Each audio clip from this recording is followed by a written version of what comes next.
Ketika kita umat Islam sedang fokus bela saudara-saudara kita di Palestina, yang kita sayangkan di Indonesia justru ada pihak-pihak yang coba-coba memecah belah umat Islam, bahkan memecah belah rakyat Indonesia. Betul? Betul?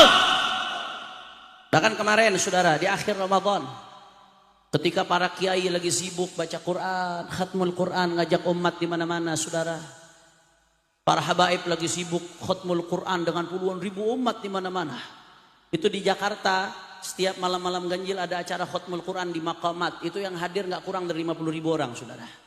Habaibnya lagi sibuk, kiai-kiainya lagi sibuk. Ada satu orang, saudara. Ada satu orang yang dengan enaknya, dengan gampangnya menghina seorang ulama besar, saudara. Emang dari sepanjang Ramadan, dari awal Ramadan nggak berhenti memprovokasi. Kalau anda lihat terus dia provokasi umat lagi adem nih, lagi enak. Di akhir Ramadan saudara dengan enaknya dia hina seorang ulama besar. Namanya Al-Habib Al-Imam Idrus bin Salim Al-Jufri, saudara. Habib Idrus bin Salim Al-Jufri seorang ulama besar di Nusantara. Beliau di Palu, Sulawesi Tengah, saudara. Besok subuh saya akan berangkat ke Palu untuk hadir haul beliau. Subuh langsung dari sini, saudara. Mudah-mudahan sehat walafiat, doakan. Di sana beliau dikenal dengan istilah guru tua. Seorang yang punya jasa besar pendidikan di Sulawesi dan Indonesia Timur. Anda bayangkan, dari tahun 30-an sampai tahun 70, ketika beliau wafat, saudara, sebelum beliau wafat hampir 70-an, saudara. Itu beliau berjuang habis-habisan sekian tahun tersebut, hampir tahun 70, mendirikan madrasah. Sampai-sampai di masa hidupnya beliau sudah mendirikan 500 lebih madrasah al-khairat di Sulawesi dan Indonesia Timur, saudara. 500 lebih madrasah di masa itu, saudara. Ini di Sulawesi. Sekarang aja di Sulawesi aksesnya masih susah jalanannya, saudara. Dari pulau ke pulau, dari desa ke desa, hutan ke hutan, bahkan sampai ke Indonesia Timur, sampai ke Maluku Utara, saudara.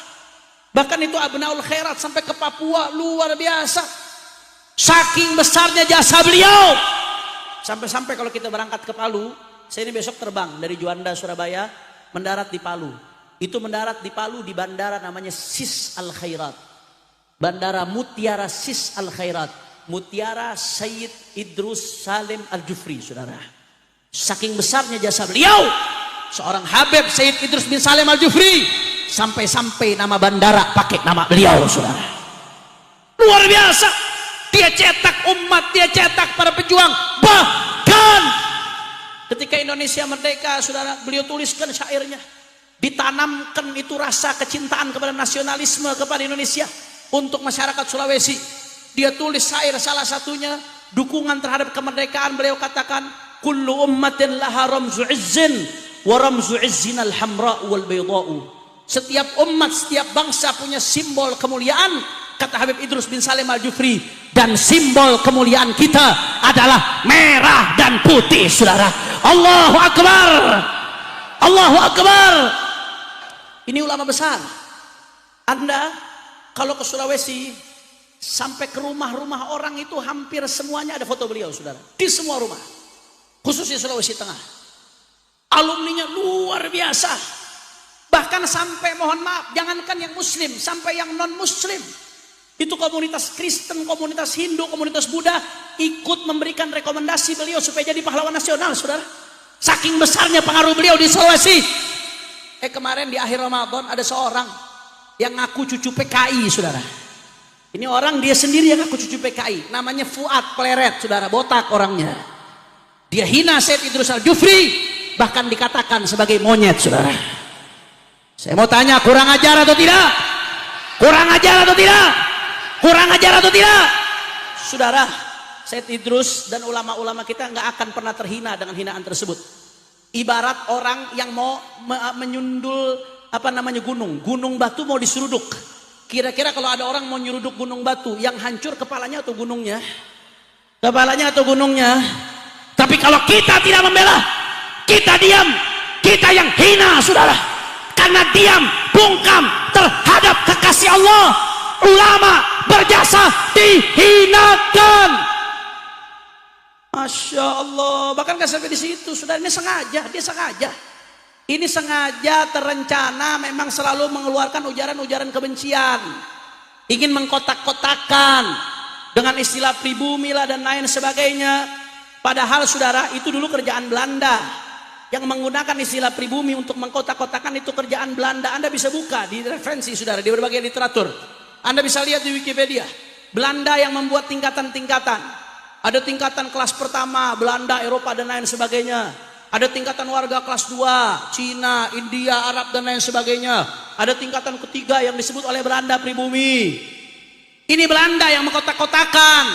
Tujuannya supaya apa? Tujuannya supaya ada kecemburuan sosial, supaya nggak berbaur, supaya nggak bersatu. Kalau sudah pecah, tidak berbaur, maka Belanda yang diuntungkan. Perlawanan jadi lemah. Akhirnya Belanda menjadi kuat. Ini kerjaan Belanda, saudara. Kerjaan siapa? Kurang kompak, kerjaan siapa? Kurang keras, kerjaan siapa? Belanda, saudara.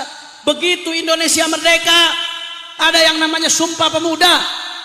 Maka saudara, jauh sebelum Indonesia merdeka, kita semua satu, apapun bahasa kita, apapun budaya kita, apapun kita satu bangsa, Indo. Juga ada namanya Sumpah Pemuda Arab. Itu pemuda-pemuda Arab, saudara, baik yang dari kalangan sadah, non sadah, bersatu menyatakan deklarasi sebagai bangsa Indonesia. Apalagi begitu kita mendeklarasikan kemerdekaan, mendeklarasikan bahwasanya kita semua Bhinneka Tunggal Ika, beda-beda suku, beda-beda budaya, beda-beda bahasa, kita satu Indo. Bahkan nggak sampai di situ, saudara. Kita juga disatukan dengan Islam. Wahada a'zam wa'ala.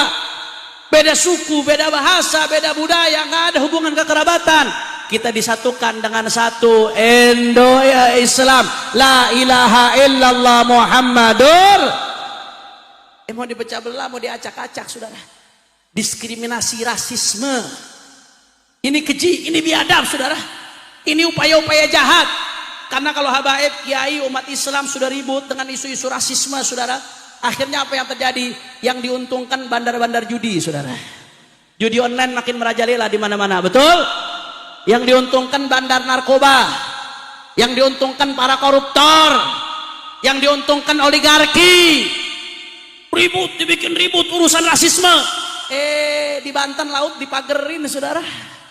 Laut dipagerin. Anda tahu Fir'aun? Tahu Fir'aun?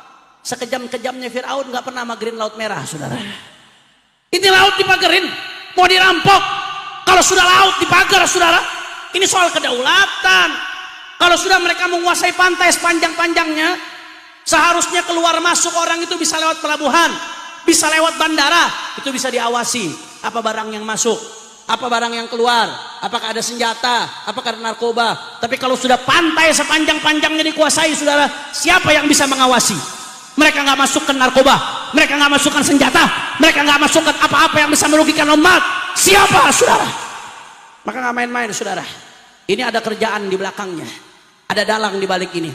Makanya Imam besar Al Habib Muhammad Rizik bin Husain bin Syihab kemarin menyuarakan dengan keras, dengan tegas, bahwasanya Fuad yang mendeklarasikan dirinya sebagai cucu PKI ini, saudara, yang mengaku bahwasanya yang menghina guru tua, merendahkan guru tua, dan menghina banyak ulama, orang ini pemecah belah bangsa, pemecah belah kebinekaan kita, penghina ulama, pemecah belah umat Islam, pengadu domba antara Dzurriyyat Wali Songo dengan habaib, pengadu domba antara umat yang seperti ini.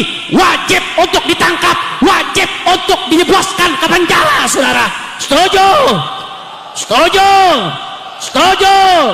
Saya mau tanya, kira-kira ini pemecah belah bangsa, penjarakan atau tidak? Orang kompak, penjarakan atau tidak? Penjarakan atau tidak? Penjarakan atau tidak? Tangkap atau jangan? Tangkap atau jangan? Kalau sampai nggak ada tindakan dari aparat kita, siap jebloskan dia ke penjara. Siap jebloskan dia ke penjara. Siap jaga persatuan kita. Siap jaga kesatuan kita. Semua angkat tangannya. Allahu Akbar. Allahu Akbar. Allahu Akbar. Sallu ala Nabi. Jangan, saudara, jangan kita mau dipecah belah umat Islam. Jangan mau kita disibukkan dengan isu-isu yang tidak ada manfaatnya, yang bikin umat ribut. PR ulama masih terlalu banyak, PR kiai masih terlalu banyak, PR habaib masih terlalu banyak. Yang belum bisa baca Quran berapa banyak butuh huruf Quran saudara. Yang belum bisa baca tulis huruf, yang belum bisa ngerti halal haram, yang belum tahu cara wudu, yang belum tahu cara sholat, yang masih main judi, yang masih narkoba, yang masih miras, yang korupsinya, oligarki yang ingin mengancam daripada bangsa. Itu PR kita saudara. Jangan mau diacak-acak oleh orang-orang yang menguntungkan daripada oligarki. Makanya saya mau tanya sebelum saya tutup, Rek Madura jawab yang kompak semua. Siap bersatu? Orang keras kurang semangat. Siap bersatu? Siap rapatkan barisan? Siap galang persatuan? Siap jaga kebinekaan kita? Kalau ada yang mau ngadu domba habaib dengan kiai, diamkan atau lawan? Kalau ada yang mau ngadu domba bangsa Indonesia, diamkan atau lawan? Kalau ada yang mau mengadu domba Nusantara, diamkan atau lawan? Siap jaga persatuan kita? Semua angkat tangannya. Allahu Akbar, Allahu Akbar. Kalau saya katakan bila Islam bersatu, semua jawab tak bisa dikalahkan bila Islam bersatu. Sambil angkat tangan, bila Islam bersatu,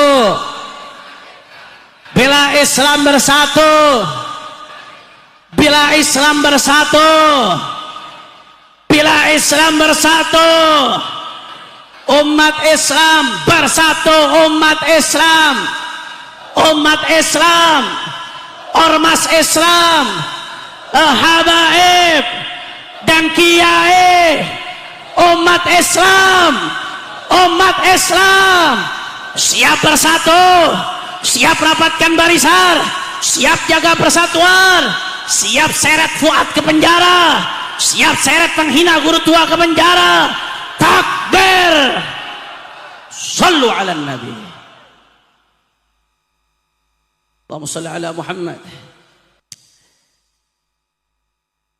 Ketika kita umat Islam sedang fokus bela saudara-saudara kita di Palestina, yang kita sayangkan di Indonesia justru ada pihak-pihak yang coba-coba memecah belah umat Islam, bahkan memecah belah rakyat Indonesia. Betul? Betul?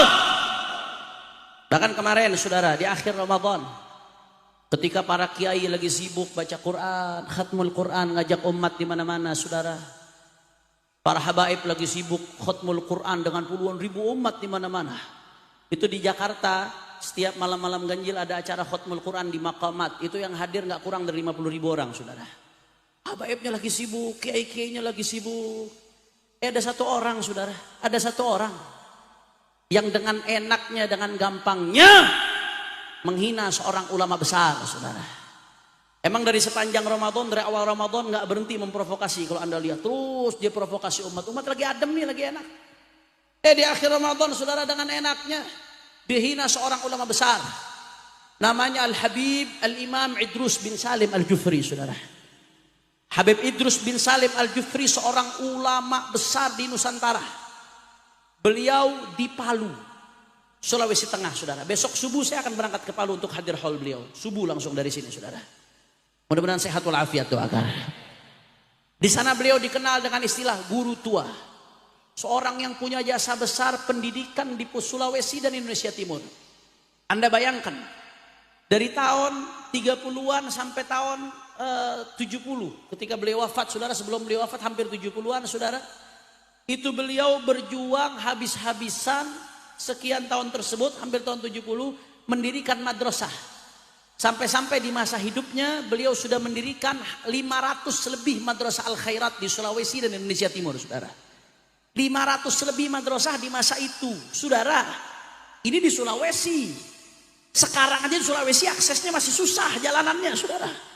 Dari pulau ke pulau, dari desa ke desa, hutan ke hutan, bahkan sampai ke Indonesia Timur, sampai ke Maluku Utara, saudara. Bahkan itu Abnaul Khairat sampai ke Papua, luar biasa. Saking besarnya jasa beliau. Sampai-sampai kalau kita berangkat ke Palu, saya ini besok terbang dari Juanda Surabaya, mendarat di Palu.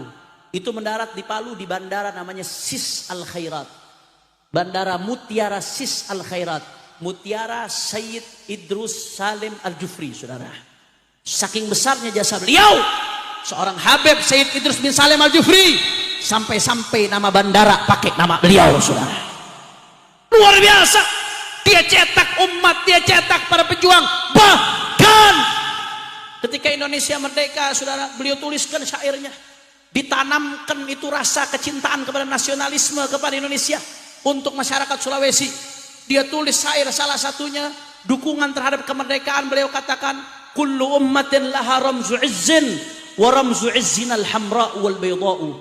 Setiap umat, setiap bangsa punya simbol kemuliaan, kata Habib Idrus bin Salim Al-Jufri, dan simbol kemuliaan kita adalah merah dan putih, saudara.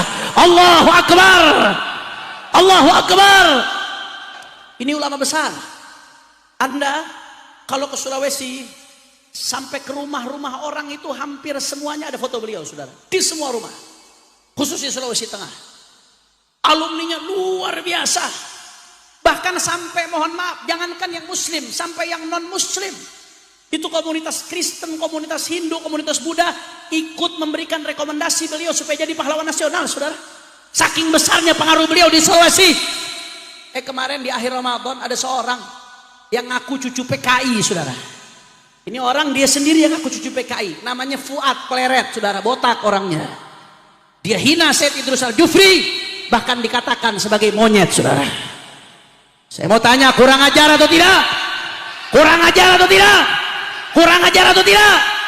Saudara, Said Idrus dan ulama-ulama kita nggak akan pernah terhina dengan hinaan tersebut. Ibarat orang yang mau menyundul gunung batu mau diseruduk. Kira-kira kalau ada orang mau nyeruduk gunung batu, yang hancur kepalanya atau gunungnya? Kepalanya atau gunungnya? Tapi kalau kita tidak membela, kita diam, kita yang hina, saudara.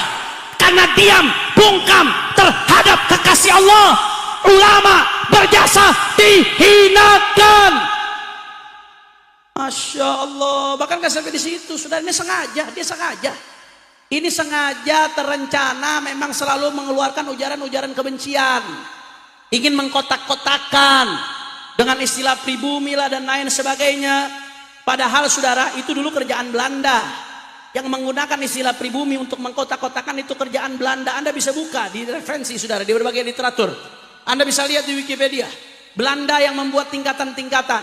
Ada tingkatan kelas pertama, Belanda, Eropa, dan lain sebagainya. Ada tingkatan warga kelas 2, Cina, India, Arab, dan lain sebagainya. Ada tingkatan ketiga yang disebut oleh Belanda pribumi. Ini Belanda yang mengkotak-kotakan. Tujuannya supaya apa? Tujuannya supaya ada kecemburuan sosial, supaya nggak berbaur, supaya nggak bersatu. Kalau sudah pecah, tidak berbaur, maka Belanda yang diuntungkan. Perlawanan jadi lemah. Akhirnya Belanda menjadi kuat. Ini kerjaan Belanda, saudara. Kerjaan siapa? Orang kompak, kerjaan siapa? Orang keras, kerjaan siapa? Belanda, saudara. Begitu Indonesia merdeka, ada yang namanya Sumpah Pemuda. Maka saudara, jauh sebelum Indonesia merdeka, kita semua satu, apapun bahasa kita, apapun budaya kita, apapun kita satu bangsa, Indo. Juga ada namanya Sumpah Pemuda Arab. Itu pemuda-pemuda Arab, saudara, baik yang dari kalangan sadah, non sadah, bersatu menyatakan deklarasi sebagai bangsa Indonesia. Apalagi begitu kita mendeklarasikan kemerdekaan, mendeklarasikan bahwasanya kita semua Bhinneka Tunggal Ika, beda-beda suku, beda-beda budaya, beda-beda bahasa, kita satu Indo. Bahkan nggak sampai di situ, saudara, kita juga disatukan dengan Islam. Wahada a'zam wa'ala. Beda suku, beda bahasa, beda budaya, nggak ada hubungan kekerabatan. Kita disatukan dengan satu Indo, ya Islam. La ilaha illallah Muhammadur. Mau dipecah belah, mau diacak-acak, saudara. Diskriminasi, rasisme. Ini keji, ini biadab, saudara. Ini upaya-upaya jahat. Karena kalau habaib, kiai, umat Islam sudah ribut dengan isu-isu rasisme, saudara. Akhirnya apa yang terjadi? Yang diuntungkan bandar-bandar judi, saudara. Judi online makin merajalela di mana-mana, betul? Yang diuntungkan bandar narkoba, yang diuntungkan para koruptor, yang diuntungkan oligarki. Ribut, dibikin ribut urusan rasisme. Di Banten laut dipagerin saudara. Laut dipagerin. Anda tahu Fir'aun? Tahu Fir'aun? Sekejam-kejamnya Fir'aun nggak pernah magerin laut merah saudara. Ini laut dipagerin. Mau dirampok. Kalau sudah laut dipagar saudara. Ini soal kedaulatan. Kalau sudah mereka menguasai pantai sepanjang-panjangnya. Seharusnya keluar masuk orang itu bisa lewat pelabuhan. Bisa lewat bandara. Itu bisa diawasi. Apa barang yang masuk. Apa barang yang keluar, apakah ada senjata, apakah ada narkoba. Tapi kalau sudah pantai sepanjang-panjangnya dikuasai saudara, siapa yang bisa mengawasi? Mereka nggak masukkan narkoba, mereka nggak masukkan senjata, mereka nggak masukkan apa-apa yang bisa merugikan umat. Siapa saudara? Maka nggak main-main saudara. Ini ada kerjaan di belakangnya, ada dalang di balik ini. Makanya Imam Besar Al-Habib Muhammad Rizik bin Husain bin Syihab kemarin menyuarakan dengan keras, dengan tegas bahwasanya Fuad yang mendeklarasikan dirinya sebagai cucu PKI ini saudara, yang mengaku bahwasanya yang menghina guru tua, merendahkan guru tua dan menghina banyak ulama, orang ini pemecah belah bangsa, pemecah belah kebinekaan kita, penghina ulama, pemecah belah umat Islam, pengadu domba antara dzurriyyat Wali Songo dengan habaib, pengadu domba antara umat yang seperti ini wajib untuk ditangkap, wajib untuk dijebloskan ke penjara saudara. Setuju? Setuju? Setuju? Saya mau tanya, kira-kira ini pemecah belah bangsa penjarakan atau tidak? Orang kompak penjarakan atau tidak? Penjarakan atau tidak? Penjarakan atau tidak? Tangkap atau jangan? Tangkap atau jangan? Kalau sampai nggak ada tindakan dari aparat kita, siap jebloskan dia ke penjara. Siap jebloskan dia ke penjara. Siap jaga persatuan kita. Siap jaga kesatuan kita. Semua angkat tangannya. Allahu Akbar, Allahu Akbar, Allahu Akbar. Sallu ala Nabi. Jangan saudara, jangan kita mau dipecah belah umat Islam. Jangan mau kita disibukkan dengan isu-isu yang tidak ada manfaatnya, yang bikin umat ribut. PR ulama masih terlalu banyak, PR kiai masih terlalu banyak, PR habaib masih terlalu banyak. Yang belum bisa baca Quran berapa banyak butuh huruf Quran saudara. Yang belum bisa baca tulis huruf, yang belum bisa ngerti halal haram, yang belum tahu cara wudu, yang belum tahu cara sholat, yang masih main judi, yang masih narkoba, yang masih miras, yang korupsinya, oligarki yang ingin mengancam daripada bangsa. Itu PR kita saudara. Jangan mau diacak-acak oleh orang-orang yang menguntungkan daripada oligarki. Makanya saya mau tanya sebelum saya tutup, Rek Madura jawab yang kompak semua. Siap bersatu? Orang keras kurang semangat. Siap bersatu? Siap rapatkan barisan? Siap galang persatuan? Siap jaga kebinekaan kita? Kalau ada yang mau ngadu domba habaib dengan kiai, diamkan atau lawan? Kalau ada yang mau ngadu domba bangsa Indonesia, diamkan atau lawan? Kalau ada yang mau mengadu domba Nusantara, diamkan atau lawan? Siap jaga persatuan kita?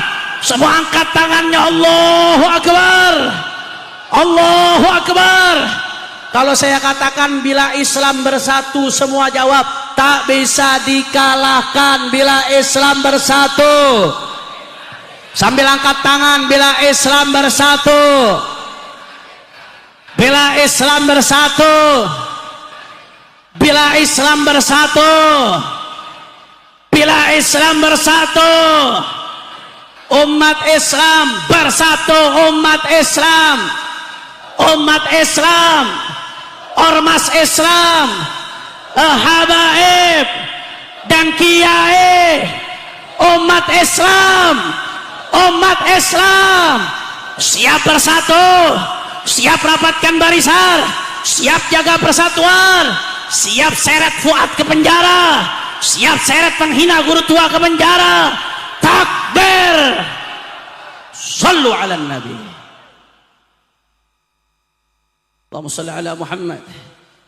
Alim para ulama, wabil khusus yang mulia sahibil fadilah wal karamah Kiai Haji Ulin Nuha Al-Hafidh, Ketua PCNU Kabupaten Lampung Tengah Kiai Nur Hadi beserta seluruh jajaran PCNU Lampung Tengah, Ketua PWI Provinsi Lampung Kiai Haji Sufarman Abdul Karim, Ketua PWI Lampung Tengah Kiai Haji Husnan, Bapak Bupati Lampung Tengah yang lagi retret, yang diwakili dari jajaran birokrasi Lampung Tengah, Bapak Camat, Bapak Kemenag Lampung Tengah,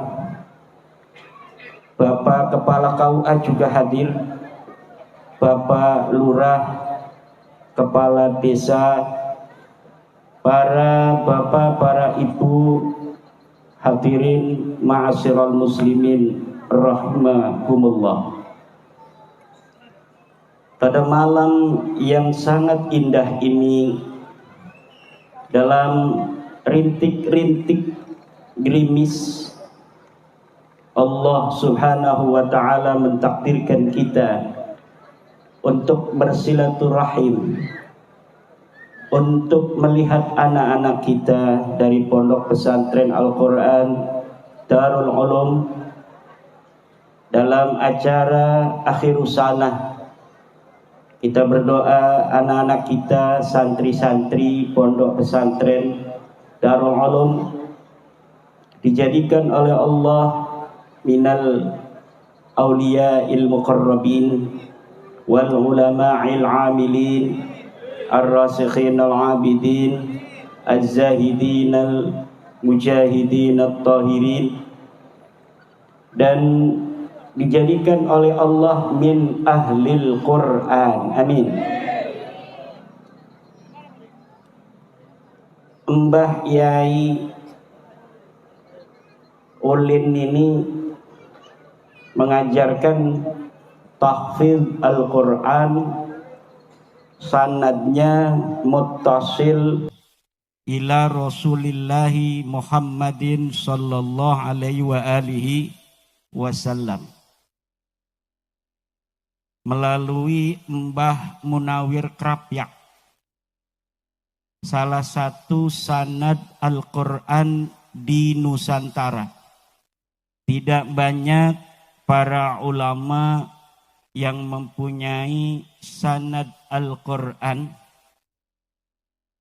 Transmisi sanad Al-Quran Nusantara diantaranya satu adalah Mbah Munawir Krapyak yang menurun nanti kepada jalur Mbah Arwani Kudus.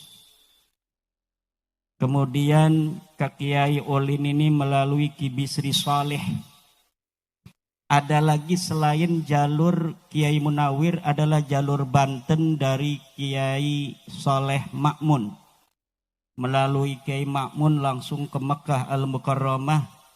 Ada lagi jalur sanad Al-Quran melalui Mbah Dalhar. Jadi anak-anak ibu-ibu dipesantrenkan di Pondok Darul Ulum ini luar biasa. Sanad Al-Qurannya melalui ulama besar kita Mbah Munawir Krapyak, seangkatan dengan Mbah Hasyim Asy'ari. Kenapa penting transmisi sanad Al-Quran itu? Karena kita bisa lihat di Nusantara ini cara membaca Al-Qurannya di dalam bagaimana seorang guru mengajarkannya kepada santrinya itu semuanya kalau yang bersanad sampai ke Rasulullah itu mirip-mirip.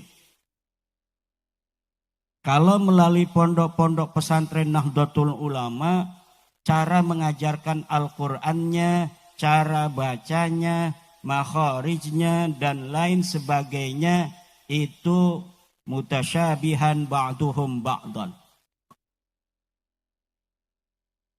Sekarang ini yang baru-baru ada sanad Al-Quran dari Salafi Wahabi. Ini agak berbeda cara pengajaran Al-Qur'annya. Walaupun nanti hasilnya sama. Jadi kalau Ahlul Quran itu akan mengetahui apakah orang ini bersanad kepada sanad Al-Quran dari Nahdlatul Ulama, apakah dia bersanad Al-Quran dari Salafi Wahabi. bagi kita orang Nahdlatul Ulama, transmisi ketersambungan sanad itu sangatlah penting. Karena itu merupakan sebuah ciri bahwa apa yang diajarkan oleh seorang kiai Al-Quran kepada muridnya itu sesuai dengan apa yang dibacakan oleh Rasulullah kepada sahabatnya, apa yang dibacakan oleh sahabat Nabi kepada tabi'in, murid para sahabat, apa yang dibacakan oleh para tabi'in kepada tabi'it tabi'in, apa yang dibacakan kepada para murid tabi'in, sampai ke Syekh Sultan. Nanti dari Syekh Sultan itu menjalur seperti tadi, dari Mbah Munawir Krapyak, dari Ki Soleh Makmun di Banten, dari Mbah Dalhar.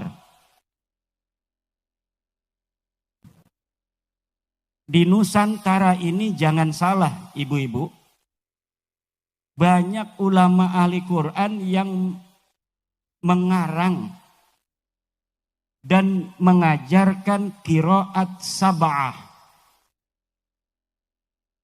Qiraat kita ini kan yang kita baca itu adalah qiraat Asim riwayat Hafs. Nah, qiraat Asim riwayat Hafs ini yang diajarkan kepada masyarakat. Tetapi para kiai mengetahui bacaan-bacaan lain selain bacaan qiraat Asim riwayat Hafs, tapi hanya diberikan kepada santri dan tidak boleh untuk sembarangan digunakan di masyarakat kecuali fi maqami ta'lim. Kenapa? Takut dikira bahwa Al-Quran kok beda-beda. Para kiai itu apalagi yang mau mengijtihadi suatu masalah, itu sangat penting untuk mengetahui perbedaan qiraat Al-Quran. Kenapa? Karena dari perbedaan qiraat Al-Quran akan membantu bagaimana cara memahami hukum-hukum Allah. Karena kadang-kadang zahirun nas, zahir daripada ayat-ayat Al-Quran itu ada yang hanya bisa dipahami setelah membandingkan baina qiraatin wa qiraatin ukhra, antara satu qiraat dengan qiraat yang lain.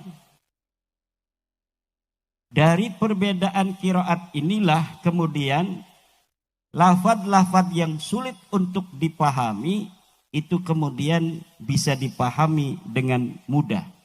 Seperti ada contoh ayat wa kana wara'ahum malikun ya'khudhu kulla safinatin ghasba.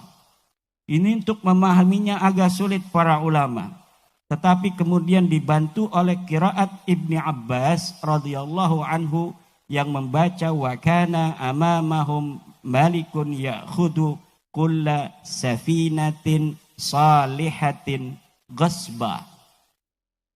Dari qiraat Ibnu Abbas ini pula kemudian kita bisa memahami bahwa hadis kullu bid'atin dhalalah yang dijadikan oleh orang-orang Salafi Wahabi dalam membid'ahkan semua amalan-amalan yang tidak ada dalil dari Al-Quran hadisnya, yang diamalkan oleh ulama-ulama Nahdlatul Ulama dan masyarakat NU, salah.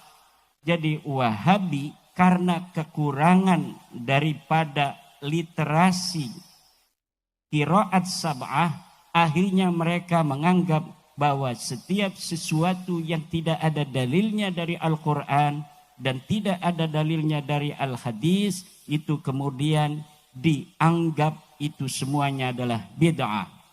Sesuatu yang tidak ada dikerjakan di zaman Nabi dan para sahabat, kemudian semuanya dianggap bid'ah karena salah di dalam memahami hadis kullu bid'atin dhalalah. Setiap yang bid'ah adalah sesat. Sementara apabila kita bandingkan dengan ayat Al-Quran yang diambil dari qiraat Ibnu Abbas, wa kana amamahum, bukan wara'ahum, wa kana amamahum malikun ya'khudhu kulla safinatin salihatin. Ada lafaz salihatinnya. Di belakangnya atau di depannya ada raja yang akan mengambil setiap perahu-perahu yang baik. Perahu-perahu yang masih bagus secara paksa, secara ghasab. Kullu bid'atin dari qiraat Ibnu Abbas itu, maka diketahui bahwa apabila lafaz kullu ketika diidhofatkan kepada isim nakirah itu ghalib dia membuang sifat. Kulla safinatin salihatin. Nah, di dalam hadis kullu bid'atin dia membuang sifat kullu bid'atin madmumatin dhalalah. Dalam arti kalau bid'ah itu tidaklah madmumah, maka bid'ah itu tidaklah dhalalah.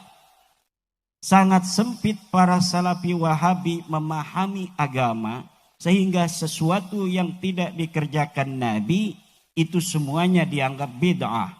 Padahal zaman telah berubah. Masa lalu tidak ada HP, sekarang ada HP. Masa lalu tidak ada kamera, sekarang ada kamera. Kalau kullu bid'atin dhalalah itu sebagaimana apa yang dipahami oleh Wahabi, maka ini tukang-tukang kamera semuanya adalah sesat, karena kamera ini tidak ada di zaman baginda Nabi besar Muhammad sallallahu alaihi wasallam. Dan tadi Kiai Husnan itu juga dalam kesesatan karena dia menggunakan mic yang tidak digunakan oleh baginda Nabi besar Muhammad sallallahu alaihi wasallam. Ini tepuk tangan apa? Durung apa-apa kok tepuk tangan. Ini masih pembukaan dulu. Bu, yang kegerimisan pindah ke tenda ya semuanya. Biarin, kalau tukang kamera itu biasa hujan-hujanan. Ini alamatun min alamatil khair. Alamatun min alamatil khair. Tanda-tanda bahwa adem ini Kiai Ulin Nuha. Orang yang mempunyai kecerdasan. Ulin Nuha itu maknanya mempunyai kecerdasan. Dan ada dalam Al-Quran. Nama itu ada yang diambil dari Al-Quran. Ada yang diambil dari Al-Hadis. Ada yang diambil dari kitab-kitab. Ada yang diambil dari pengarang kitab. Ada kiai namanya Mawahibus Somad. Itu berarti dari nama kitab. Ada namanya Imaduddin, itu berarti dari hadis Nabi, as-salatu imaduddin, faman aqamaha faqad aqamaddin, wa man tarakaha faqad hadamaddin. Ini Ulin Nuha ini, Kiai Ulin Nuha diambil dari ayat Al-Quran. Apa ayat Al-Qurannya Yai? Wa kulu an'amakum inna fi dzalika laayatil liulin nuha. Ada ayat Al-Qur'annya. Kiai Suparman Abdul Karim, Al-Karimnya ada tuh di Asmaul Husna. Itu diambil dari Asmaul Husna. Ini nama-nama itu kalau bisa diambil dari Al-Qur'an. Orang kampung dengar, oh nama itu diambil dari Al-Qur'an.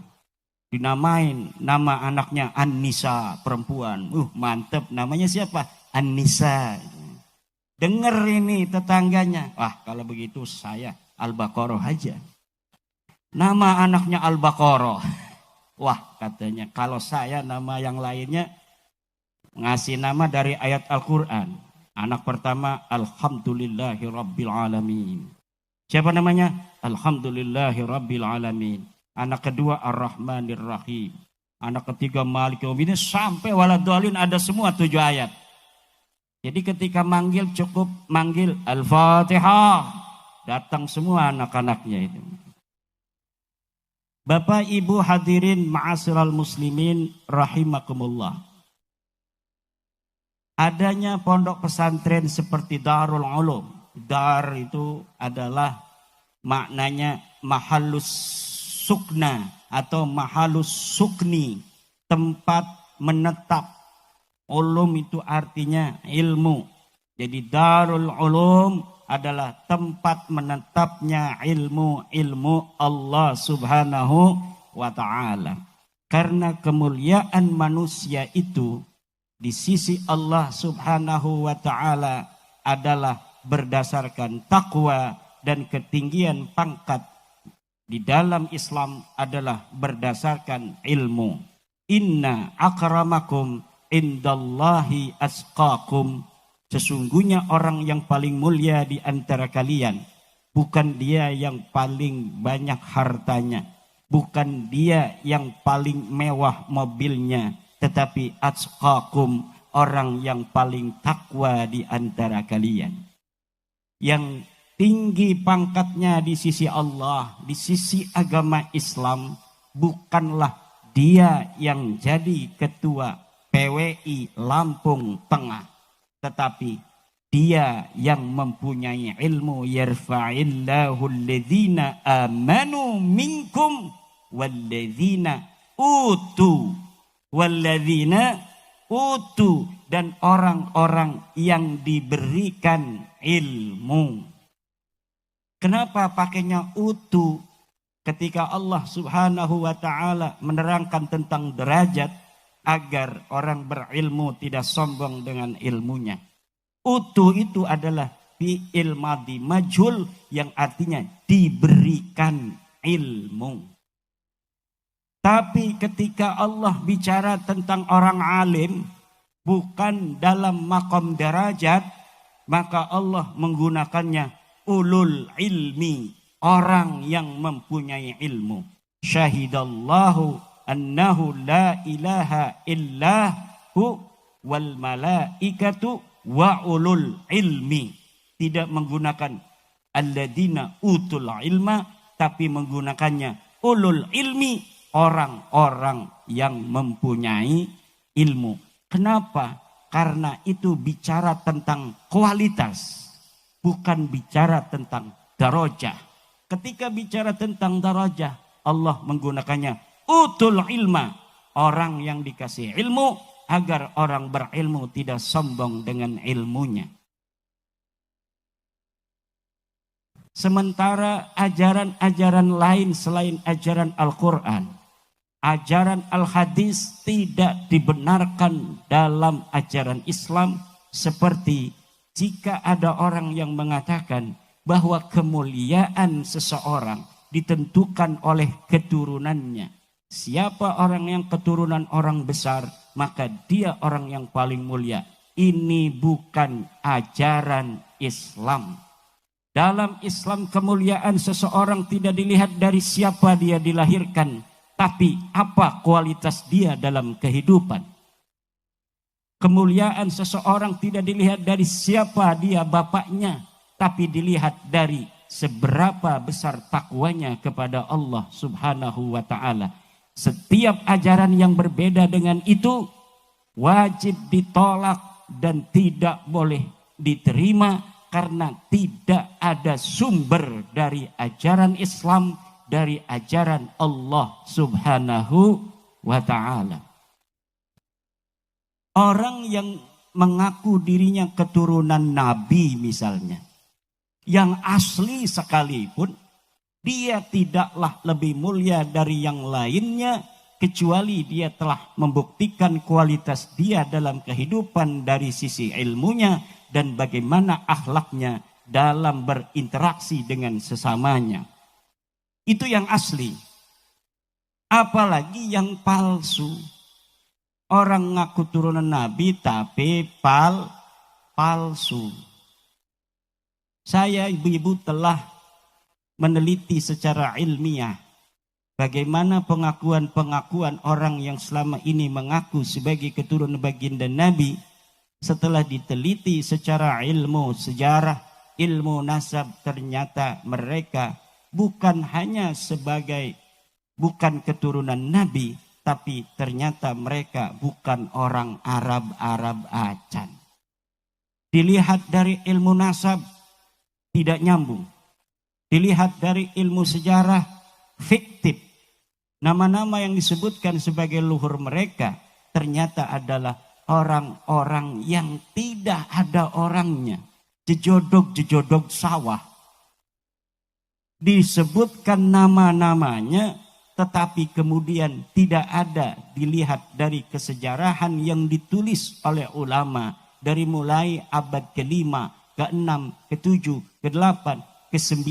Tidak ada mereka disebut sebagai orang-orang yang mempunyai pangkat dalam kehidupan, baik sebagai orang kaya maupun sebagai ulama. Jangankan sebagai orang kaya yang mereka mengaku bahwa leluhur mereka pindah dari Irak ke Yaman, membawa kekayaan berpuluh-puluh onta. Ternyata itu cerita palsu belaka. Mereka mengaku bahwa mereka turunan Nabi yang pindah ke Yaman dari Irak. Ternyata saya telusuri, ketemu itu namanya. Memang Ahmad bin Isa adalah sebagai keturunan Nabi asli pakai sod. Dia ada di dalam kitab Tahdhibul Ansab 435 Hijriah. Dia ada di dalam kitab Muntaqilatut Talibiyah 470 Hijriah. Dia ada di dalam kitab Al-Majdi 490 Hijriah. Dia ada di dalam kitab Asy-Syajarah Al-Mubarakah 597 Hijriah. Dia ada di dalam kitab Al-Fakhri 700 Hijriah. Dia ada di dalam kitab Al-Asili 787 Hijriah. Dia ada di dalam kitab As-Sabatul Musan 780 Hijriah. Dia juga ada di dalam kitab Umdatut Talib Al-Kubra 828 Hijriah. Tapi tidak disebutkan Ahmad bin Isa ini punya anak namanya Ubaidillah, di mana para Habib Ba'alawi mengaku sebagai keturunan Ubaidillah. Ahmad bin Isa ini benar turunan Nabi. Dia punya anak namanya Muhammad, Ali dan Husain. Terverifikasi di dalam kitab-kitab nasab semuanya ada. Tapi tidak ada anak yang bernama Ubaidillah seperti apa yang diaku oleh para Habib-Habib Ba'alawi. Tidak terverifikasi sebagai turunan Nabi. Tidak pula terverifikasi secara ilmu sejarah sebagai tokoh yang pernah ada di dunia ini di masa lalu. Jadi bukan hanya sebagai bukan keturunan Nabi, tapi juga nama Ubaid ini tidak pernah dilahirkan di muka bumi. Ubaid punya anak namanya Alwi. Saya telusuri dalam kitab-kitab sejarah yang banyak ditulis. Tidak ada pernah dilahirkan orang bernama Alwi bin Ubaid. Katanya Alwi punya anak namanya Muhammad. Tidak pernah ada orang dilahirkan di dunia ini yang bernama Muhammad bin Alwi bin Ubaid. Muhammad bin Ali bin Ubaid tidak ada. Katanya punya anak namanya Alwi II. Tidak ada. Katanya punya anak yang Ali Qoli Qasam. Tidak ada.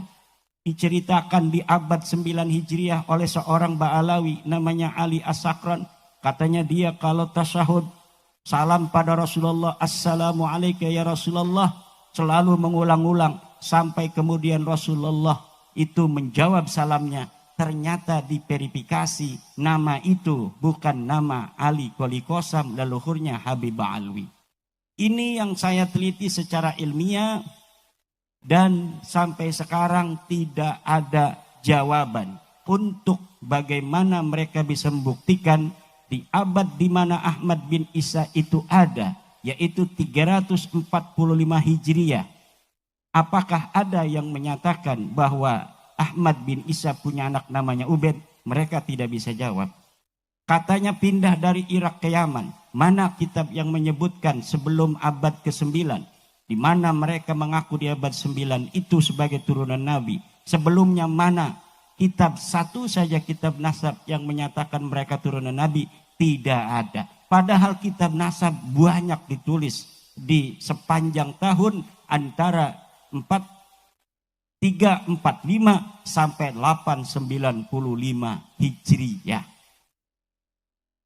Kemudian saya tanya lagi, adakah satu kitab saja yang menyatakan bahwa Ahmad bin Isa ini pindah dari Basrah ke Yaman? Tidak ada.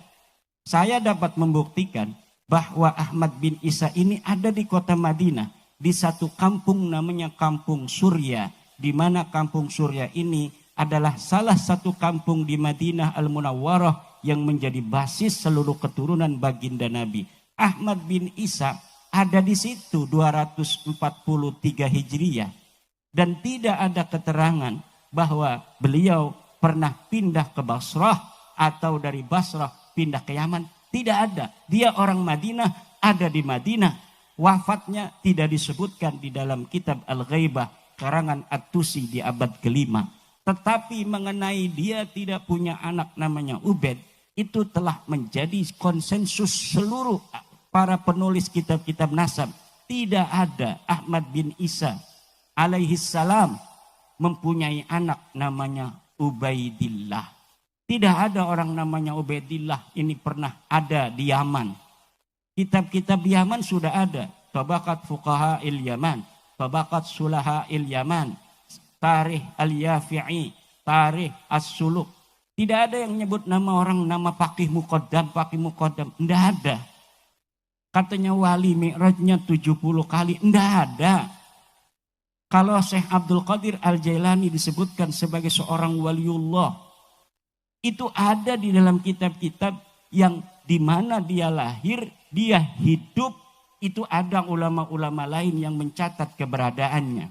Hari ini Imaduddin Usman ada di dunia ini, tahun 2024. Nyari aja di Google, Imaduddin Usman. Thread akan banyak berita tentang Imaduddin Usman. Itu ditulis oleh orang lain membuktikan eksistensinya pernah ada. Kalau misalnya 1000 tahun lagi mau dicari, pernahkah ada di Lampung seorang bernama Kiai Ulin Nuha yang ada di Lempuyang. Pas dicari data-data masa lalu tahun 2024 ada berita Kiai Imaduddin Usman mendatangi pondok pesantren Darul Ulum asuhan Kiai Haji Ulin Nuha Al-Hafidh. Ada yang nulis ternyata, itu bisa ditelusuri. Dan kalau orang berbohong tentang sejarah, serapi-rapinya dia berbohong, pasti akan ketahuan dengan teori dan metodologi para ahli filologi dan para ahli teks.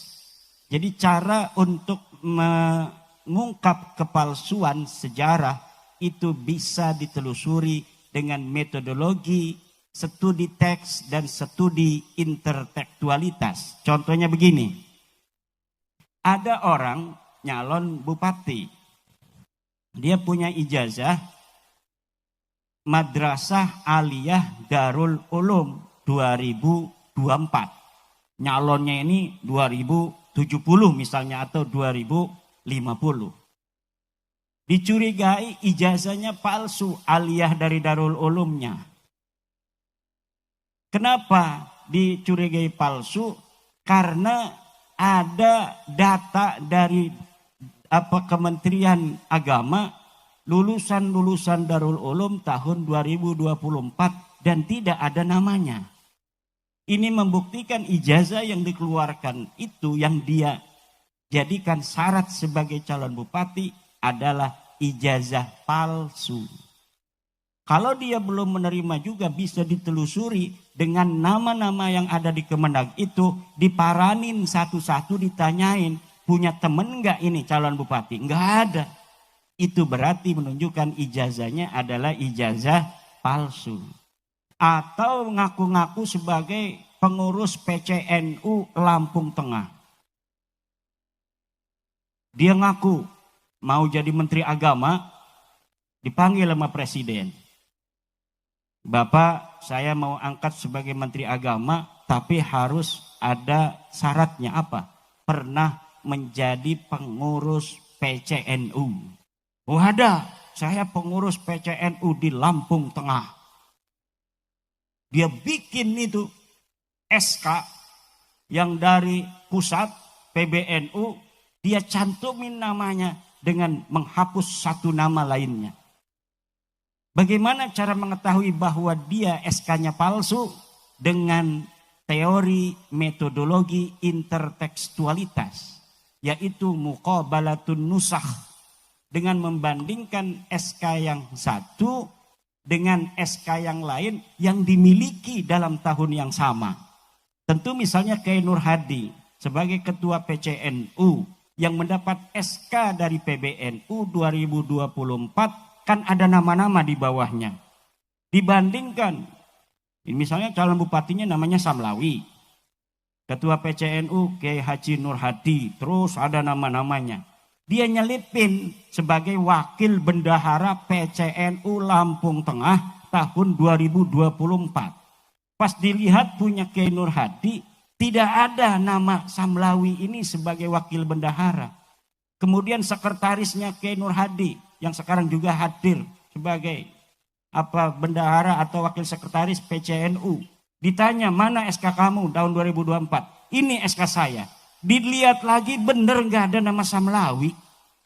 Yang ada nama Samlawi hanya di SK-nya punya Samlawi ini. Ini membuktikan bahwa pengakuan Samlawi ini sebagai pengurus PCNU di Lampung Tengah adalah palsu. Dan itu yang saya lakukan untuk mengetahui kepalsuan sejarah Ba'alwi. Dia menulis dalam kitabnya tahun 895 Hijriah bahwa kakeknya namanya Faqih Muqaddam ada di kota Tarim sebagai ulama mujtahid mutlak. Kemudian mempunyai ayah namanya Ali, punya kakek ulama besar Muhammad Sohib Mirbat yang menyebarkan madhab Syafi'i yang ada di Yaman. Kemudian punya ayah Muhammad Sohib Mirbat ini namanya Ali Qoli Qosam yang juga ulama besar. Setelah saya gunakan metodologi intertekstualitas, yaitu dengan cara mengambil seluruh kitab-kitab yang dikarang pada abad itu, tidak pernah disebutkan nama-nama dari keluarga Ba'alawi, baik dia sebagai ulama maupun sebagai manusia saja tidak disebutkan. Ulama-ulama lain disebutkan, ada yang dibunuh, ada yang mendapat kemuliaan, ada yang diangkat sebagai mufti, disebutkan nama-nama ulama itu di kitab itu. Tetapi keluarga Ba'alawi leluhurnya, Faqih Muqaddam Sohib Mirbat, tidak ada di kitab-kitab sejarah Yaman. Mereka mengatakan, ini ada 180 kitab yang telah mengesahkan nasab mereka. Betul. Sekarang, kenapa? Karena dari mulai ngaku 895 Hijriah sampai sekarang itu sudah 500 tahun. Dan dari mulai 895 Hijriah mereka menulis kitab-kitab yang banyak. Nulis kitab terus sampai ada ulama juga mengutip dari kitab-kitab mereka. Sehingga hari ini banyak kitab-kitab yang menyatakan bahwa mereka turun nabi. Tapi coba lihat, adakah kitab nasab sebelum abad ke-9 menyebut mereka turun nabi? Tidak ada, karena mereka mulai mengakunya tahun 895 Hijriah. Ini barokah banget ini. Gerimis-gerimis alhamdulillah. Nah ini ibu-ibu, para ibu-ibu muslimat ini seragamnya di depan ini muslimat beda ya. Di belakang itu muslimat beda. Seragamnya sama tapi ya. Bapak-bapak nggak pernah punya seragam NU, ngaku orang NU. Siapa kita? NU. Tapi di rumahnya nggak punya batik NU. Tapi ibu-ibu, kadang-kadang satu ibu muslimat punya 3 seragam. Yang satu sudah lunas, yang 2 belum. Betul. Barokah insya Allah. Daripada kita ngeredit motor, lebih baik kita ngeredit baju muslimat. Insya Allah. Siapa orang yang ngurusi NU? Ngurusi NU ya, bukan pengurus NU. Mau pengurus, mau bukan, tapi dia mau ngurusi NU, kata Mbah Hasim, maka dia akan kuanggap sebagai santriku. Siapa orang yang telah aku anggap sebagai santriku, maka aku akan doakan dia dan anak keturunannya husnul khatimah. Amin ya Allah ya Rabbal alamin. NU ini besar ibu-ibu. Kekuatannya luar biasa untuk menjaga negara kesatuan Republik Indonesia. Dan NU ini memberikan sumbangsih besar terhadap bangsa kita, terhadap negara kita. Berbagai macam dinamika kebangsaan. Di mana di situ ada ancaman-ancaman integrasi dari musuh-musuh kita, musuh negara dapat dilewati oleh negara kita. Di antaranya yang paling utama adalah karena ada sumbangsih Nahdlatul Ulama di sana. Maka kita sebagai warga Nahdlatul Ulama harus tetap memegang teguh daripada manhaj ulama-ulama kita di dalam bagaimana memandang negara kita ini adalah sebagai rumah yang wajib untuk dijaga, yang wajib untuk diselamatkan dari berbagai macam upaya-upaya musuh-musuh untuk menguasai rumah kita, rumah Indonesia. Hari ini ibu-ibu lagi banyak demo di mana-mana. Betul? Lagi banyak demo di mana-mana. Nahdlatul Ulama sama dengan negara memandang bahwa setiap unjuk rasa adalah konstitusional di negara Pancasila ini. Tetapi bagi Nahdlatul Ulama, keamanan dan ketertiban negara kita adalah yang paling utama. Coba lihat 32 tahun Nahdlatul Ulama dimarginalkan oleh Soeharto, tetapi Nahdlatul Ulama tidak pernah marah. Pengusaha-pengusaha rokok, pengusaha tembakau, pengusaha tebu yang kaya raya tahun 50-60 kemudian hancur usahanya ketika zaman Orde Baru, sehingga NU betul-betul tidak memiliki sumber daya ekonomi kemudian. Dulu kita kaya raya, Bu. NU itu kaya raya. Di kampung saya, ranting Ansor itu punya banser, punya marching band. Sekarang tingkat kecamatan nggak punya marching band. Kenapa? Dulu itu ekonomi kita dengan usaha ekonomi yang kita lakukan itu berjalan. Sejak zaman Soeharto ekonomi kita ditutup, tapi NU tidak pernah purik, NU tidak pernah pundung demi negara kesatuan Republik Indonesia.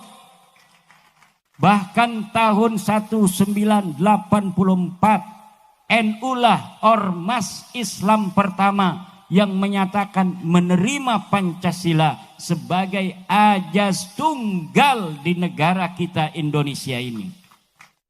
Kenapa? Karena Pancasila ini telah dipelajari oleh kiai-kiai kita. Semuanya sesuai dengan ajaran Islam. Pancasila. Hafal semua enggak, Bu? Coba, Pancasila. 1. Ketuhanan yang Maha Esa. Ini biar hujan juga yang semangat dong. Saya sebutin 1, nanti ibu-ibu yang nyebutin. 1. Bapak-bapak ikut. Ulangi. 1. 2. 3. 4.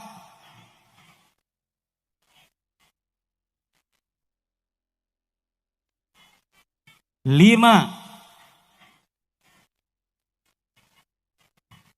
Adakah dari 5 dasar Pancasila itu yang bertentangan dengan agama Islam? Tidak ada. 1 ketuhanan yang Maha Esa. Ini sesuai dengan ajaran agama kita, qul huwallahu ahad, bahwa Tuhan hanyalah satu, yaitu Allah Subhanahu wa ta'ala. Kemanusiaan yang adil dan beradab, apakah ini bertentangan dengan Islam? Tidak, karena memang menurut agama Islam kemanusiaan itu adil, artinya sama semua manusia di hadapan Allah Subhanahu wa taala. Semua bangsa Indonesia di hadapan Negara Kesatuan Republik Indonesia adalah sama. Tidak ada di antara warga negara Indonesia yang terdiri dari 700 suku, 1000 bahasa yang dibedakan dalam pandangan negara. Seluruh warga negara Indonesia, baik dia dari Aceh, dia dari Palembang, dia dari Minang, dari Jambi, dari Lampung, dari Banten, dari Jogja, dari Surabaya, dari Bali, dari NTT, dari Papua, dari Maluku, dari Sulawesi, dari Kalimantan, semuanya sama di hadapan Negara Kesatuan Republik Indonesia. Tidak ada yang dibedakan antara satu dengan yang lainnya, mempunyai hak dan kewajiban yang sama. Ini adalah sesuai dengan Al-Quran. Inna akramakum indallahi atqakum. 3, persatuan Indonesia. Persatuan ini adalah hal juga yang ditekankan oleh agama agar seluruh umat Islam bersatu dalam satu barisan untuk menghadapi musuh-musuhnya dalam konteks kebangsaan dan kenegaraan kita. Seluruh suku bangsa yang ada di Indonesia yang telah berikrar bersatu di dalam mewujudkan Negara Kesatuan Republik Indonesia ini harus berseru, Indonesia bersatu. Marilah kita berseru, Indonesia bersatu. Ini telah digariskan oleh para leluhur-leluhur kita yang dikarang oleh Wage Rudolf Supratman. Supratman apa Supratman? Wage Rudolf Supratman. Jangan dikira ini bukan Islam, Ibu. Wih, namanya Wage Rudolf. Wage Rudolf itu nama keren, tambahan. Nama aslinya Supratman, seorang saleh, muslim yang saleh. Saya waktu SD ngiranya bukan Islam. Namanya Wage Rudolf. Tapi ternyata beliau adalah seorang muslim. Marilah kita berseru, Indonesia bersatu. Kemudian kerakyatan yang dipimpin oleh hikmah kebijaksanaan dalam permusyawaratan perwakilan. Ini adalah musyawarah yang ditekankan oleh Al-Quran, ditekankan oleh Al-Hadis, ditekankan di dalam ijma' ulama, qiyas dan seluruh perangkat-perangkat hukum dalam Islam, yaitu adalah musyawarah dan mufakat. Di situ ada demokrasi, one man one vote, itu ketika musyawarah deadlock. Jika musyawarah deadlock, tidak bisa lagi ada jalan lain, maka baru one man one vote, satu orang satu suara. Sebenarnya inilah ajaran Islam yang sesungguhnya, Pancasila. Dan yang kelima apa? Keadilan sosial bagi seluruh rakyat Indonesia. Keadilan sosial bagi seluruh rakyat Indonesia ini juga adalah ajaran Islam. Keadilan ini adalah ajaran Islam. Harus adil. Negara harus adil pada seluruh rakyatnya. Baik dia itu yang memilihnya dalam pemilu maupun tidak. Tidak boleh bupati misalnya dari PDI, kemudian di desa ini yang menang Golkar, desa itu dibiarkan tidak dibangun. Tidak boleh. Tidak boleh seorang kepala desa ketika kampung ini enggak memilih dia, kemudian enggak dibangun jalannya oleh kepala desa. Ketika dia sudah jadi kepala desa, ketika dia sudah jadi bupati, ketika dia sudah jadi presiden, maka dia bukanlah presiden pemilih, tapi presiden bagi seluruh bangsa Indonesia. Ada yang tidak puas mengkritik, ada yang tidak puas demonstrasi. Biarkan, karena ini adalah negara kesatuan Republik Indonesia yang berdasarkan Pancasila, di mana boleh setiap orang untuk mengekspresikan pemikirannya, mengekspresikan kritiknya. Yang penting dilakukan dengan cara-cara yang konstitusional, dengan tertib dan tidak anarkis. Dengarkan saja apa kemauannya ini para pendemo, dicatat yang bisa dilaksanakan sekarang yang tidak bisa dilaksanakan langsung, dijanjikan agar apa, semuanya dapat kembali menjadi tentram demi persatuan negara kita, negara kesatuan Republik Indonesia.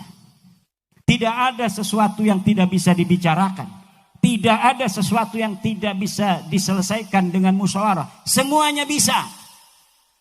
Semuanya bisa. Kita sekarang ini telah mendengarkan pidato Bapak Presiden kita. Bagaimana cita-citanya untuk membawa negara kita menjadi negara yang hebat. Negara yang betul-betul akan menjadi negara yang membanggakan dalam kontestasi politik global. Bagaimana beliau berceramah di depan para pemimpin-pemimpin dunia di Mesir kemarin dalam pembelaannya terhadap Palestina. Saudara-saudara kita di Palestina masih dijajah oleh Israel. Dijajah di dalam fisik, dijajah di dalam sejarah. Sejarah orang Palestina dirubah. Katanya orang Palestina ini walaupun sudah ribuan tahun berada di Palestina, tetapi kami, kata orang Israel, lebih dulu leluhur kami ada di Palestina. Ini sejarahnya, ini bukti kuburannya. Dibikin kuburannya yang palsu 300 di Palestina, kemudian ditaruh angka ribuan tahun yang lalu, sehingga dengan sejarah palsu ini kemudian baik secara fisik dikuasai, secara mental pun dikuasai.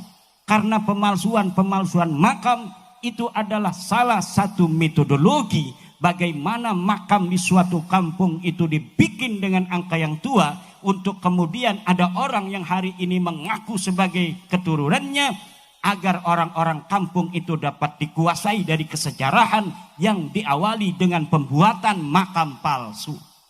Dan ini sudah terjadi di Indonesia.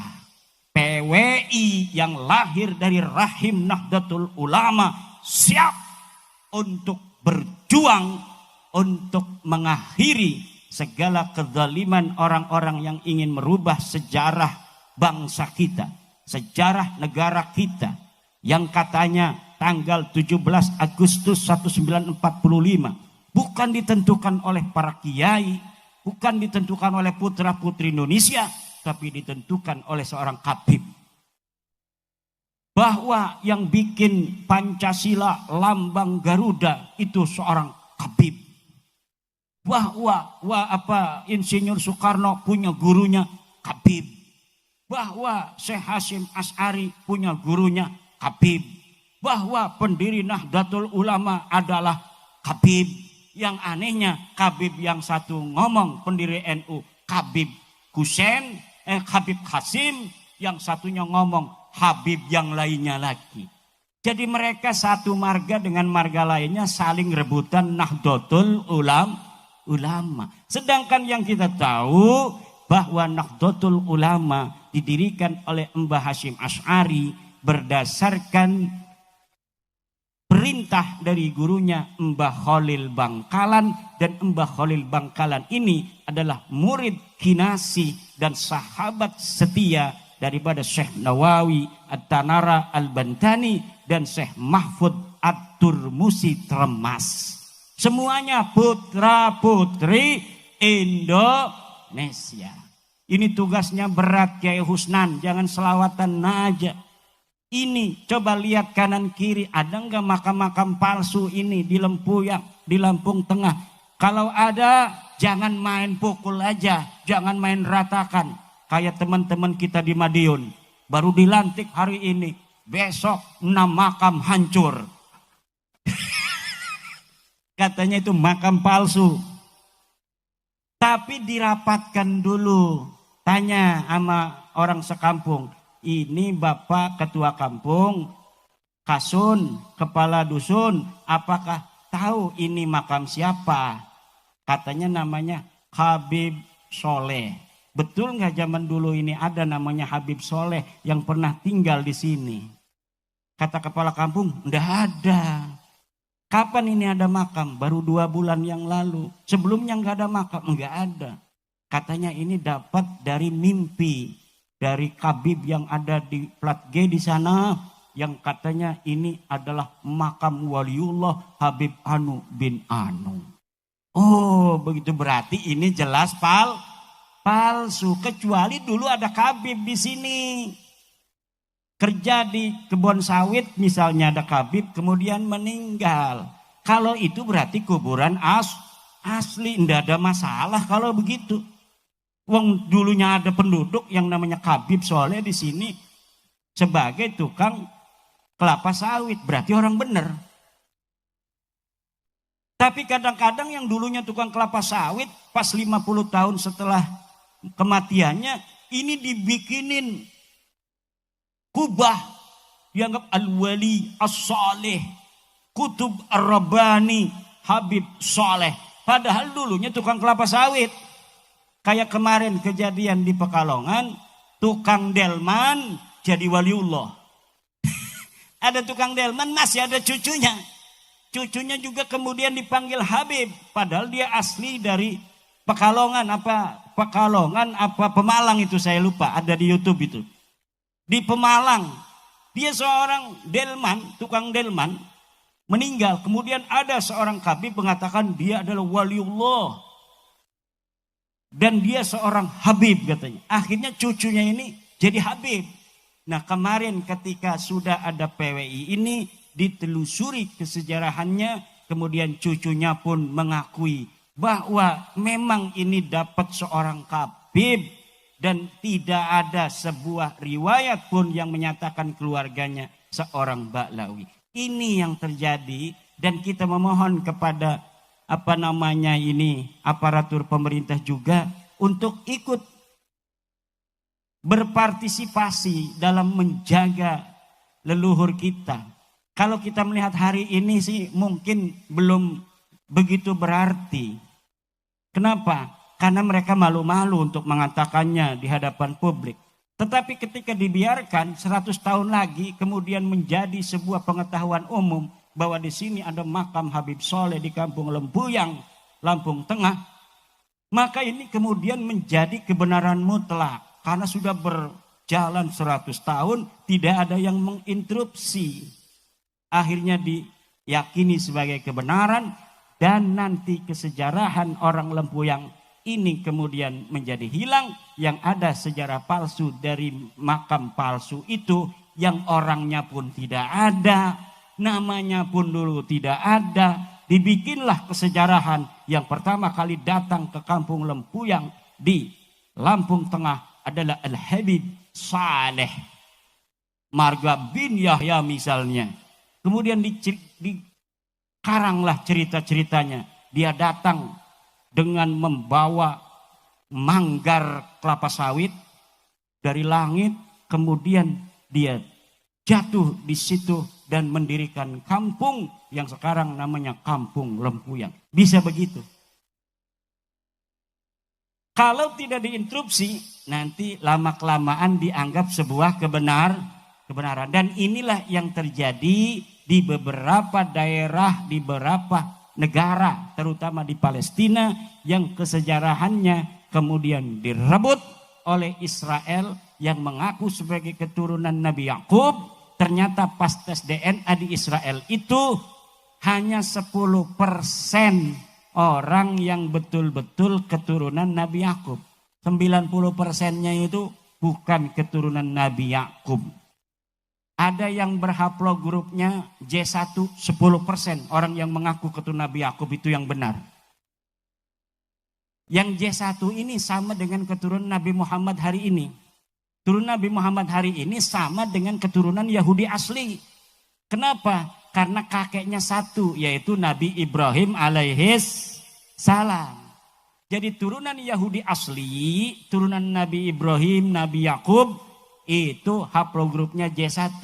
Turunan Nabi Ibrahim ke Nabi Ismail, ke Adnan, ke Abdul Muthalib, ke Sayyidina Ali, ke Nabi Muhammad, ke Abbas, itu haplogrupnya J1. Nah, orang-orang Israel ini yang ngaku sebagai keturunan Nabi Yakub ini, ternyata ketika dites DNA, mayoritas mereka bukan keturunan Nabi Yakub, bukan keturunan Nabi Ibrahim. Bahkan 10% lagi diantaranya adalah haplogrup G, sama dengan Ba'lawi yang ada di Indonesia. Apa itu haplogrup G? Orang yang beragama Yahudi yang mengaku keturunan Nabi Yakub, padahal mereka bukan keturunan Nabi Yakub. Mereka masuk Islam ngaku keturunan Nabi Muhammad, padahal haplogrupnya G sama orang Kaukasus. Masuk ke India dia jadi suku Paswan, ini beragama Hindu, dia mengaku sebagai keturunan Dursusana. Yang animisme di Kalas di India, dia mengaku sebagai keturunan Alexander Agung. Jadi mereka rajin ngaku-ngaku keturunan orang mulia, turunan orang besar, padahal mereka bukan keturunan siapa-siapa. Dengan menulis narasi turunan orang besar, kemudian diyakini oleh orang-orang sekitarnya, makanya orang sekitar itu kemudian menjadi rendah, dia menonjolkan diri.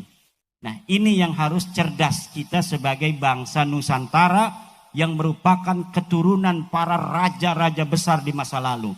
Bapak-bapak harus ingat bahwa bangsa Nusantara ini peradabannya secara arkeologis adalah salah satu bangsa yang memiliki heritage, warisan yang bisa dibuktikan hari ini. Bapak banyak yang orang Magelang. Di Magelang ada Candi Borobudur, ada Candi Prambanan. Di Jawa Tengah itu ada Candi Kalas, ada Candi Roro Jongrang. Itu membuktikan bahwa teknologi orang tua kita di masa lalu itu teknologi yang standar internasional. Hanya ada di beberapa peradaban dunia, seperti di Mesir, seperti di Yunani, dan di antaranya adalah leluhur kita bersama bangsa Nusantara yang begitu cerdas, mampu membangun satu bangunan yang bisa bertahan ribuan tahun seperti Candi Borobudur. Sebelum Belanda datang kemari, Pak, orang Jawa Tengah itu sudah ada pabrik meriam. Sebelum Belanda datang kita dijajah, orang-orang Banten sudah mempunyai pabrik senapan. Zaman Sultan Ageng Tirtayasa sudah ada pabrik senjata seperti Pindad. Sudah ada senjata laras pendek, sudah ada senjata laras panjang. Tapi kemudian ketika Belanda datang, peradaban kita sejarahnya dirubah. Orang-orang Portugis itu, Bapak, datang ke Indonesia ini yang dulu namanya Nusantara, sampai di perairan Banten itu melihat bagaimana angkatan laut Banten itu diperkuat oleh armada tempur angkatan laut yang lebarnya kapal induk Banten itu lebih hebat dari kapal induk Portugis. Dari sisi panjangnya itu kalah luar biasa orang Portugis. Makanya orang Portugis itu takut apabila menghadapi kekuatan militer dari bangsa Nusantara. Orang Demak, orang Jepara itu menghancurkan Portugis yang ada di Malaysia. Jadi Malaysia itu merdeka dari Portugis oleh siapa? Oleh orang Jepara, oleh orang Demak masa lalu. Karena angkatan laut yang paling tua, yang paling hebat adalah Demak. Kemudian setelah Demak hancur, digantikan oleh Cirebon, digantikan oleh Banten, digantikan oleh Mataram. Tapi Mataram itu yang paling hebat adalah angkatan darat. Karena mereka tidak berada istananya itu di pinggir pantai. Yang paling hebat adalah angkatan darat. Tapi kalau Banten dan Cirebon, Aceh, itu yang paling hebat adalah angkatan laut. Angkatan udaranya ada enggak?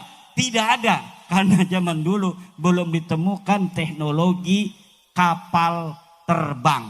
Pesawat itu belum ada. Tetapi senjata itu sama hampir seluruh dunia ketika itu. Di antara mereka yang menemukan teknologi bagaimana itu membuat senjata, di antaranya adalah bangsa kita ini yang sudah mempunyai senjata senapan sejak tahun 1600. Jadi bangsa Nusantara apabila tidak dijajah dan kemudian sejarahnya tidak dirubah bahwa orang Nusantara turunan budak, ini oleh Belanda kita dirubah. Bagaimana silsilah Wali Songo hari ini dirubah ke Balawi. Itu adalah manuskrip kolonial di mana mereka bersatu dulu untuk menjajah kita sehingga kita kemudian tidak mempunyai jati diri dan waktunya sudah selesai.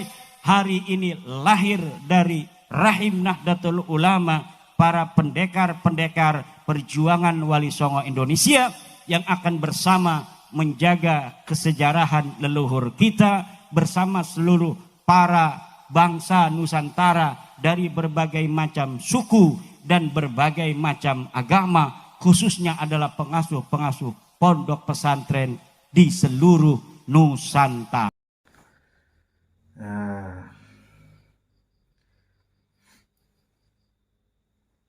Seperti biasa, luar biasa mereka ini. Semuanya tu kacau balau. Agama ini kacau balau kalau ada Ba'alawi ini. Jadi kaum Ba'alawi ini kalau dikasih panggung ya kacau balau. Sembarangan mereka itu ngomong sembarangan tu. Ya tujuan memang menghancurkan Islam. Tujuan untuk menghancurkan Islam ya seperti itu. Ngomongnya enggak benar. Menyalahi dengan aturan. Jadi sekali lagi berhati-hatilah dengan mereka ini. Yang perlu diingat itu jangan lihat orang itu pada zahirnya. Jangan lihat jubahnya, jangan lihat umurnya, jangan lihat sorbannya. Lihat kelakuan mereka, apa yang disampaikan oleh mereka selama ini, jejak digital mereka masih ada. Itu yang dilihat tu. Macam-macam omongan mereka tu. Doktrin sesat mereka itu luar biasa tu. Anehnya tu, ini kiai-kiai atau alim atau ulama-ulama kita ini masih diam. Itu sangat menyesatkan umat. Kalian jangan diam. Sebagai ulama atau orang alim jangan diam. Itu sesat. Yang sesat. Yang sesat. Itu yang seperti itu manusia yang baik. Jadi kalau nggak mau jadi kalau nggak mau memberantas sesat, ya jangan jadi ulama. Masa ulama orang yang sudah ngaji, sudah banyak ilmu, nggak paham sesat seperti itu? Coba lihat YouTube. Lihat YouTube, lihat video-video jejak digital mereka habaib tu. Kalau segi sejarah sudah dibelokkan oleh mereka itu. Segi sejarah sudah dibelokkan oleh mereka itu. Apa yang tidak dibelokkan oleh mereka itu? Buku nikah dibilang ciptaan habaib. Lagu Indonesia dibilang ciptaan habaib. Indonesia ini merdeka gara-gara habaib. NU juga berdiri ada jasa habaib. pahlawan-pahlawan juga diklaim habaib. Segi agama, luar biasa. Segi agama, doktrin-doktrin sesat mereka itu. Lihatlah video-video jejak digital mereka itu, masih ada di YouTube tu. Kalau segi ilmu nasab ya sudah jelas. Sebagaimana yang telah kita ketahui bersama, mereka sudah final, bukan cucu Nabi mereka itu. Ubaidillah itu bukan anak Ahmad. Ubaidillah itu yang enggak tahu orangnya, ada atau enggak. Kalau dilihat itu asal dibuat nama itu, nama Ubaidillah, Alwi bin Ubaidillah, nama asal dibuat itu. Karena dilacak dari kitab-kitab yang semasa dengannya, orang itu enggak ada. Jadi secara ilmu, ya bukan cucu Nabi lah mereka itu. Kalau dilihat dari ilmu DNA, ya jelas Yahudi. Kalau dilihat dari ilmu DNA, jelas Yahudi. Dilihat dari kesesatan mereka itu, kitab-kitab kesesatan mereka itu, kemungkinan besar Yahudi. Dari DNA jelas Yahudi. Sesat lagi. Coba kalau kalian yang punya ilmu agama, coba lihat jejak di kitab mereka itu, masih Islam atau kafir. Coba dilihat. Banyak dalil-dalilnya tu. Makanya jangan ketipu dengan orang-orang preman-preman moden ini. Jangan ketipu dengan preman-preman seperti ini. Udah hidup sejahtera, jangan jadi budak. Kok tolol banget sih kalian nih. Muhibin nih. Pingin jadi budak orang. Hidup merdeka enak. Hidup enggak ada orang yang atur. Mau sendiri. Ini jadi budak mereka itu. Aduh, pakai otak sesekali, pakai otak. Jadi budak. Setiap hari didawai duit kalian itu. Habis kosong duit kalian tu didawai oleh mereka. Mereka enak-enakan. Tidur-tiduran, beli mobil mewah seperti Bahar bin Demin itu. Sadar. Jangan jadi budak. Cukup sekian dulu. Sampai jumpa di video selanjutnya. Akhir kata, Assalamualaikum warahmatullahi wabarakatuh.